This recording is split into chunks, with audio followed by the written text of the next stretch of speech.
Hi, everybody. Thank you for joining our podcast, Moms in the Move. I'm Jen Wells. And I'm Ashlee Steigerwald. We have Ashlee De Nooy here with us. Hello. Thanks for coming. Yeah, thank you so much. We were just saying, like, we felt like she was on the podcast. Because we did your podcast via Zoom here. Yes. That was a while ago. Strong as a Mother. Strong as a Mother. Yes. So you started that. Yeah. During COVID. Yeah. No. It was probably before that. Okay. The Strong as a Mother. And that was honestly, I had a Facebook group and it was more just to be towards moms and just helping moms learn about themselves. And I just came up with Strong as a Mother just because why not? I mean, it's true, right? Yes. So, yes. So then I started the Strong as a Mother podcast around COVID time. Okay. Yeah. Perfect.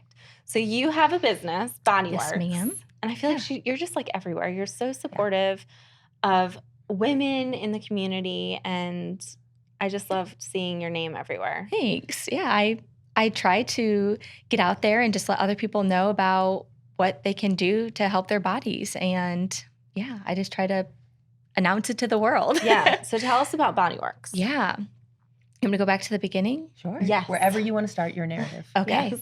So I started Bodyworks when we first moved to Greenville. So I came here from Illinois about 4 years ago. Not I, my family and I. And I had 2 boys at the time. And when we moved here, I was working a part-time job as a physical therapist, and I was talking to a friend of mine, and she was like, hey, have you ever thought about going into the birth network? And I was like, actually, I have, but it just hasn't really been the right time. And so I was just kind of waiting around. I thought that maybe I might start my own business when my kids were in high school or something. But I was pregnant with Willow at the time, and I started researching more on women's health, and I went to a course, and it was a weekend intensive course, and it was all about pregnancy and postpartum. And obviously, well, with me being pregnant at the time, it was just like, yes, like I have to let other people know about this. And so I came home from that and I told my husband, like, I'm starting my own thing. And it was really honestly just to be a side thing. Like I stopped working at my other job and I just wanted to see a few people a week. And 3 months later, I had Willow and excuse me. And a few months later, after I had her, it just started snowballing after that. And so I ended up hiring someone. And at that time, I really enjoyed the business side of things because I realized that we were able to help more people. And I wasn't able to help as many people when it was just myself going around. I started off going to people's homes and then having my little office within a home birth midwife office and a lactation consultant. So you do all that? No, I was okay. Yeah, so I was in between Hatched Midwifery Okay. and Nourish Integrative Lactation Consulting. So anyways, we moved there and we started hiring a couple more therapists, and now we have a clinical Pilates program. So we really specialize in pelvic floor dysfunction, helping women be active, strong, pain-free. So some of the things that we help them with are pelvic organ prolapse, pelvic pain with sex, urinary incontinence is a big one, diastasis rectus abdominis, and pregnancy and postpartum. So, and low back pain. I feel like you're talking to every woman. She just identified. There's one of them. You check one of the boxes. Yeah. Correct. Yeah. So, you don't have to be a mom to come in. We see several women that have never had children. So, yeah. So, pelvic floor. Yes. Okay, so real quick. So, I work out at Burn Boot Camp. Yes. And this is like a big discussion. Yeah. The peeing of your pants. Yes. Because we talked about it there. Do plyo. Yeah. So all the plyo, we've, most of the women in there have had kids. Right. And you see us like jump in the rope and then everyone is physically capable to continue, but everyone just kind of stops. And you can see everyone just running back and forth to the bathroom. Right.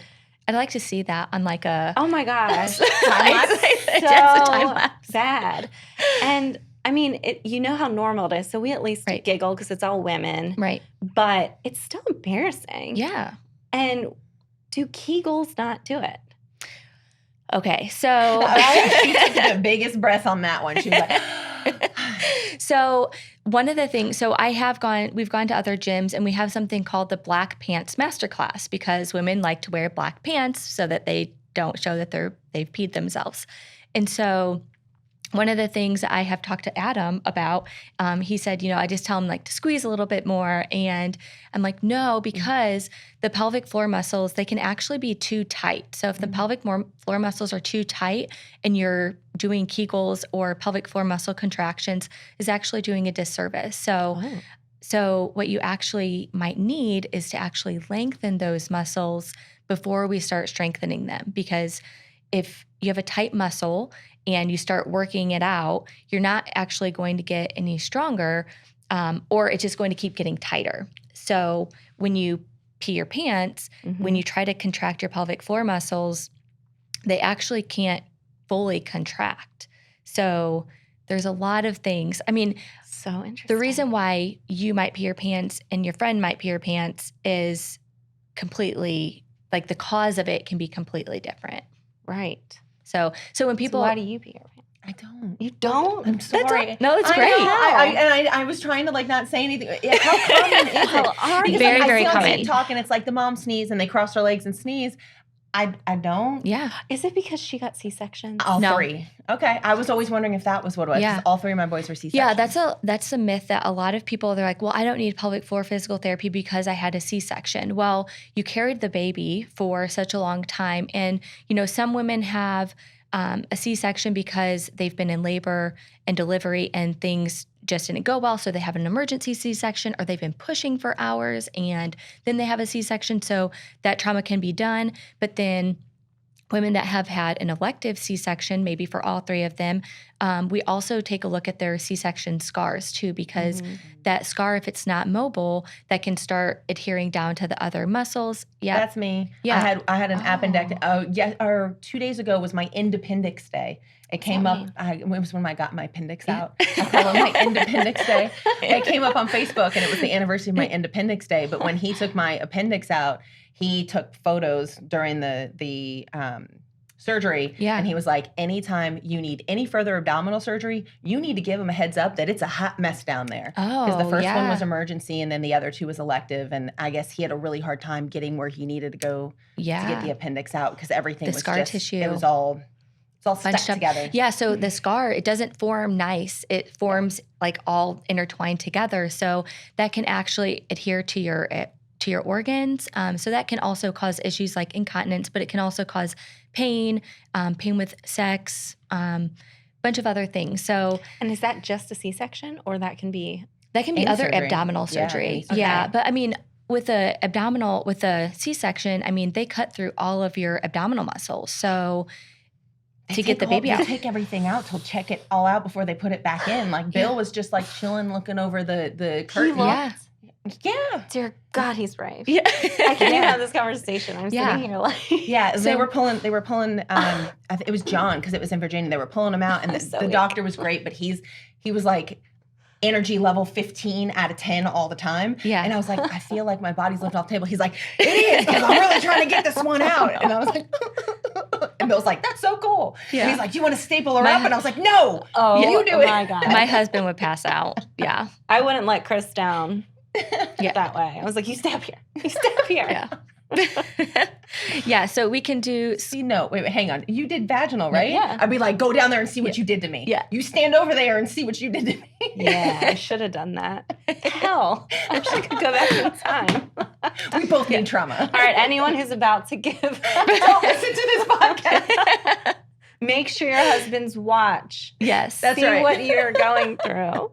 It is really cool. I remember the first time that I had my first son, and the doctor was like, oh, feels here. I was like, no, just get him out. Like, yeah, no. But now I kind of wish I would have, just because I don't know. It's so fast, and now they're like so much bigger. With my third, I had her at home, and I was able to pull her out? Well, I didn't pull her. Well, I wanted to go into the tub, but I didn't make it in time, so I was laying on the floor, and so she came out, and then I kind of reached down and put her on my chest right away. But that's the best feeling. Yeah, that was really cool. are strong as a mother. Cool. Dang, girl.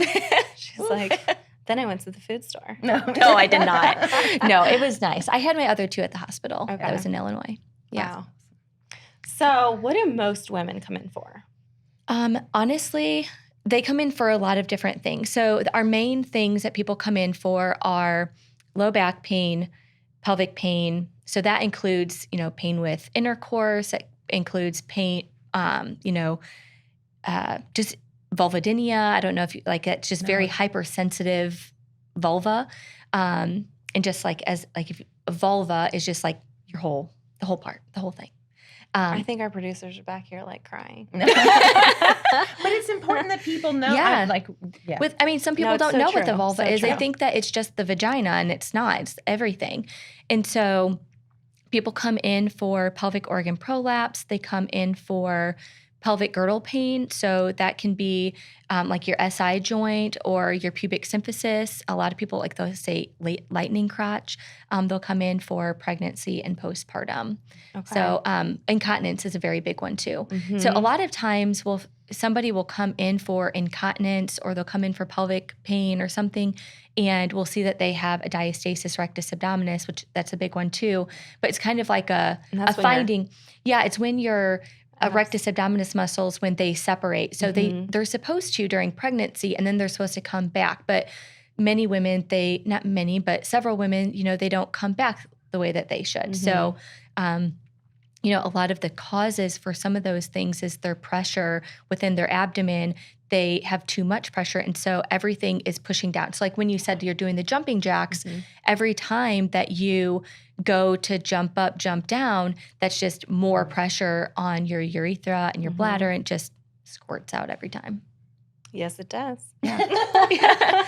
So, and a lot of people too, they're like, oh, well, I only do it a little bit, or, I wear a pad sometimes, and just even a little bit is not normal. So it's important then, because you said everyone is so different. Yes. To come in and you do exams. Yes. Mm-hmm. Okay. Yeah. So Can it get worse over time? If you don't address it? Okay. Yeah. Yeah. So it's kind of just like a muscle. So if you aren't strengthening your muscles, they're not going to get stronger. Mm-hmm. So if you aren't working your heart, it's not going to get stronger. Your endurance isn't going to get better. So if you're leaking, it's just not going to get better over time. As we age. So Nothing gets better. And on it, one of the statistics is that the second most leading cause of people being in an assisted living facility is urinary incontinence. Really? Yeah. Wow.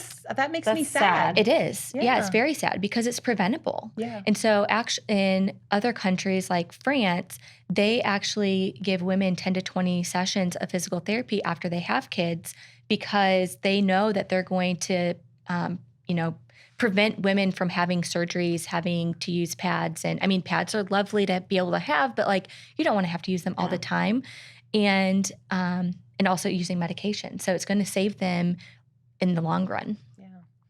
Yeah. I feel like, again, we're a little behind here in our country with expectations of women postpartum. Yeah. Oh, yeah. It's gotten a lot better, but there's still so much work to do. We still have a lot of women that, they'll go to their providers and they're like, oh, you look great. You can go back to your normal daily living. And, I didn't want to do anything. When I got my okay to go at 6 weeks, I'm like, what? Did you see what just came out of me?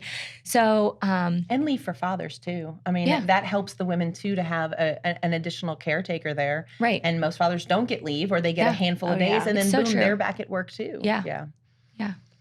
So, pain during sex. Yeah. What is the reason for that? A lot of times it's tight muscles, tight pelvic floor muscles. Interesting. Yeah. You'll hear people say, well, just drink a glass of wine, or just try to relax, during it. Yeah. Well, it's not that easy. In a lot of time, there are several women that come in to us because they've had some sexual trauma or something, or, they've just had, even like we talked about C-section scars. What about a hard delivery? That could. Even having an episiotomy or tearing, because there's that scar tissue there. So sometimes we need to work on that scar tissue where the episiotomy or the tearing occurred. So they might have stitches. So we have to do some, here I'm like. You were doing that, and in my head, I am just imagining what is going on. I love that you're open about this, but it's so true. open about it. And You have to be. Normalize it. That's exactly right. And you really do such a good job. Yeah, and I feel like that's one of the things I just appreciate about like her social media account. It's so great. I mean, you're just like always talking about just stuff that I think as women we get so embarrassed. Well, how many people are suffering in silence? Yeah. Or even with the urinary incontinence, the embarrassment, like they're living every day with that embarrassment, and I feel just so much empathy for that when it's something that they can work on, but nobody wants to talk about it. Yeah. How many women are embarrassed to go to their doctor and say that? You know, I hear, you know, all the time on social media, especially if somebody's heavier, they go to their doctor and the first thing they say is, you need to lose weight. Yeah. And it's like, stop, listen to me. Exactly. Yeah. And so that's a very frustrating. So I know a lot of women just avoid even talking about it because they think if I'm going to go, that's the first thing that they're going to say. No. Yeah. Yeah. Yeah. Or like you said, just relax. Just relax. And that's so hard to hear. It's a mental thing. I hear that from a lot of women when they go in and say that they're having sexual issues. They're like, well, it's just mental. You just... Yeah. And a lot of times we do have women that come to see us and they're also going to see a counselor or sex therapist, sexologist, which is awesome to be able to couple with them. But yeah, I mean, it is embarrassing for people. They're like, we've had a burn boot camp person, they, you know, pee their pants and they fill their pad after jumping jacks. Like that's just the warm up. We've had a couple women that's the only time that they've ever told anybody that they've had pain with sex. I mean, except for their husband. Or I mean, maybe they haven't even said that to them, you know? And so those two, like just having too tight muscles could cause both of those things. Yeah. I mean, it could cause... And what does the treatment look like? Yeah, so treatment can look like, there's a lot of things that we work on, but excuse me, the main thing that we work on is breathing at the very beginning because many times we're breathing up here in our chest and we're not allowing everything to fully relax. We're not breathing into our abdomen. So we teach the core. It has 4 components. So you have your diaphragm, your pelvic floor muscles, your multifidus muscle, your transverse abdominis muscles, and your multifidus muscles, which are the little muscles along your spine.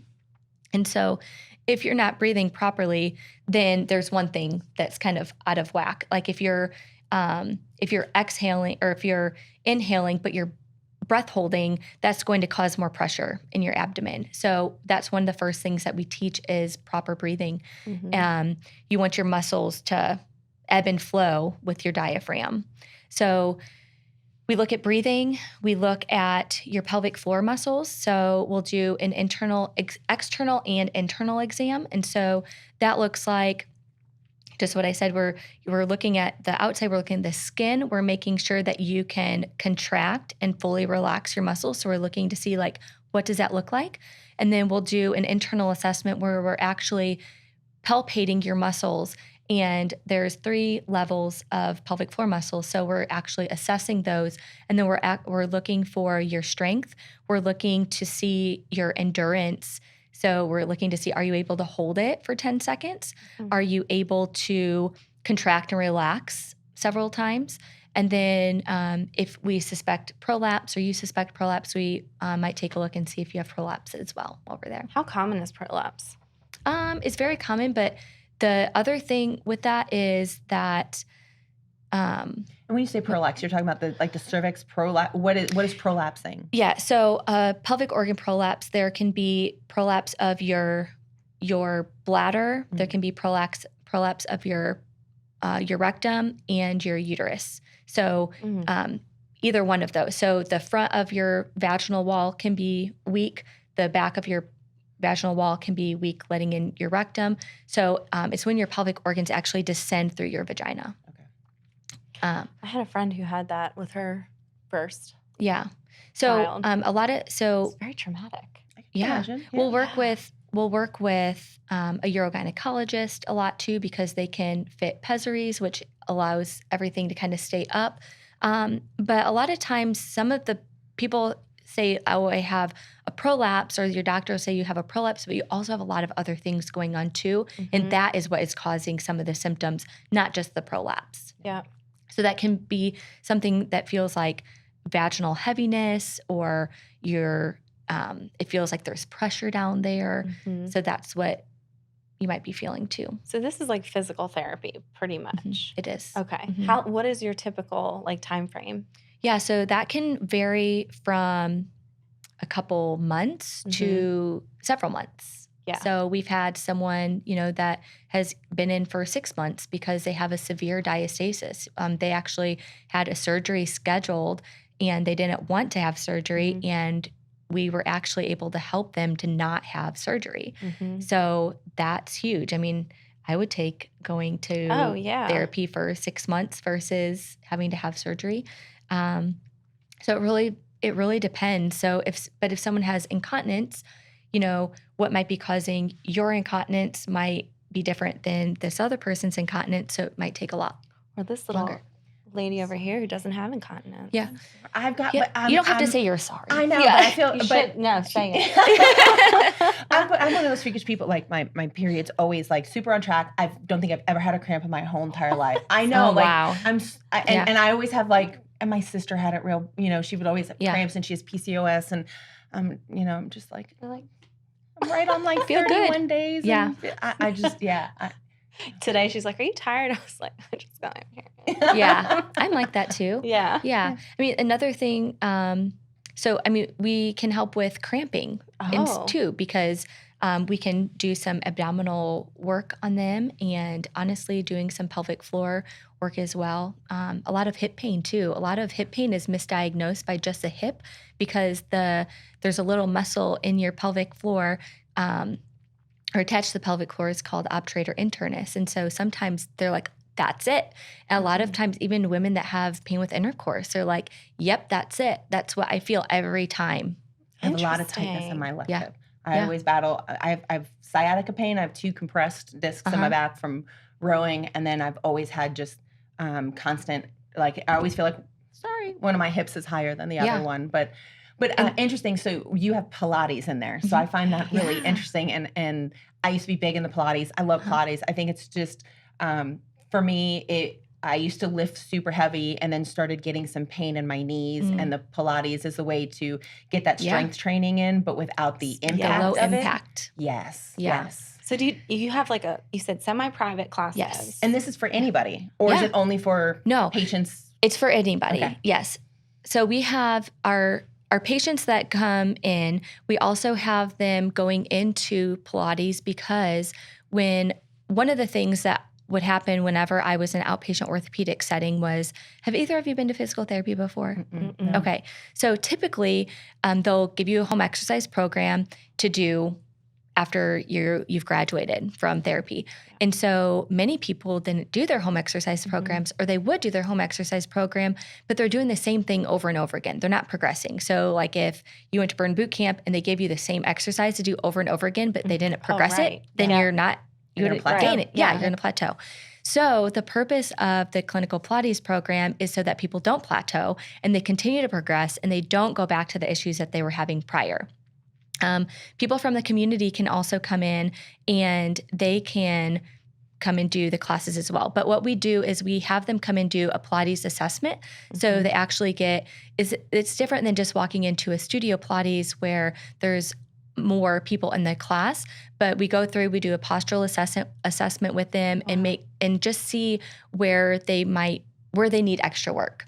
So then we also do a physical examination with them as well. We don't do a pelvic examination with them, but we do go through and just see like where do we need to work with you, and then they get put into the small group classes. And so those consist of no more than 3 people per class, and they're more individualized. I have a totally personal opinion that is not scientifically backed up. Yeah. That I feel like so many issues revolve around poor core strength. Oh yes, it's not just a personal thing. That, I mean, there's science that backs it. Yeah, you're a scientist. Yeah. Well, I just noticed for me personally, and I see it with my kids and even my husband, that especially for guys, the focus is you got to get the big arms and the legs, and I'm like, if you don't have good functional core strength, and that's what I like about Pilates, it's functional strength. Right. It's not the you still look dang good after you do it for a long period of time, but it's that that functional internal balance, especially as folks get older, having that core strength to keep your balance, to prevent falls and other issues. I think everybody should do that. No, I think this whole thing is just so great. And honestly, you were saying the other day, we see it all. We see it all. We've seen everything. Yeah. So don't be embarrassed. Don't be embarrassed. No. You've seen so important. All of the vaginas. Let's just put it out there, right? I've seen a lot of vaginas, but every day they see them. Yeah. So. But I think people are just so embarrassed. Oh, they are. That like mine's going to be the weird one. Yeah. And it's just, Sergio, don't live. Producer sorry, Sergio. Don't live uncomfortably. So true. Yeah. I mean, so when I told my mom what I was going to be doing, she was like, what? We didn't talk about that stuff. Oh, yeah. When you went to physical therapy, this is not what she thought. She thought you were doing knee rehabs. I was. And then once I had kids, then that was like, here I am. Like, I have to let people know this and shout it from the rooftops. But when I told her that, and then, so my mom, she does hair, she's a beautician. And so she did it out of her home for years. And so one day I got a phone call from her and she was like, hey, so-and-so is here. And I won't say the name. So-and-so is here. And she said that she is having pain. She's having pain with intercourse, or she's having pain with sex. And I was like, they were like giggling, like little schoolgirls in the back. And I was like, well, she could try, some different types of lubricant. And they're like, like lubricant. Yeah. And I was like, oh my gosh, like it's just not normal to talk about. And so, but then there's every commercial for erectile dysfunction. Yes. Why is that okay? It's very true. I know. Yeah. So we just need to start talking more about it. And people are, and I love it. I love seeing that, that the pelvic floor community or the pelvic floor therapist community has just been blasting it out there. And it's been really awesome to see that. Well, because again, I think women have just been like silenced or feeling like they need to be silent about this. Because it's embarrassing. But it shouldn't be. Like, think about what we have gone through. Yeah, of course there's going to be issues. Yeah. Of course. Right. Exactly. I mean, there should be issues after. Yeah, and there's people that come to us and say, I actually just talked to someone the other day and she said that she helps coach running, like high school runners. And she was like, this is so prominent in high school athletes. Too. And I know that, but I guess I was focusing so much more on older women and not really thinking about that. But it's true because I've had some messages saying like, well, I'm 21 and I pee my pants when I exercise. And so we also need to be talking to those kids growing up. I never heard about that when I was in high school, but probably because nobody talked about it. Right. So but we can definitely help women get back to that. Not going to the trampoline park, and you don't have to pee your pants. Oh, right. Which is like the other day. Yeah. So like you don't have to do that. You don't have to carry your underwear around or extra pads and let's just normalize it instead of laugh. I mean, it's funny because everybody else is dealing with it, but like we don't really have to laugh about it, and we can just be like, hey, there's help for that, and like be supportive about that. I need, honestly, I'm going to come in. Okay. I'm coming. Yeah. So so you're located off Pelham and 14. Yes. Do you know where Bubba Annie's is? Oh, yes. Yeah. It's like our favorite. Like right next door. Okay. Yeah. Just right there on the left-hand side there. Okay. Perfect. Yeah. So that's where you can find us. And your contact information, like where people can? People can call us at 864-236-8146. And then they can also email us at info@bodyworks-physicaltherapy.com. And we are also on Instagram and Facebook at bodyworkspt.llc. Yep. And just watch her videos. You'll feel comfortable immediately. Check us out on our website too. There's a lot of information on there as well. Well, thank you so much. Yeah, thank you guys. I hope women really, take advantage of this. But thanks for coming. Yeah, and thank you for having me. Ask your friends. Yes, talk about it. Share this with people. Share it. Just not Ashlee. She's going to apologize. I've got other issues. Yeah, she says she has other things we can ask on. We'll teach her some scar massage. And mental health disorders. We want to talk that. I'm all on board. So. Good. Thank you, guys. Thank you. We want to thank our sponsors. We want to thank Lisa Johnson with Fairway Mortgage. Interest rates are still good. Yes. They're great. And refinancing, we want to thank Wilson Associates Real Estate for their continued support.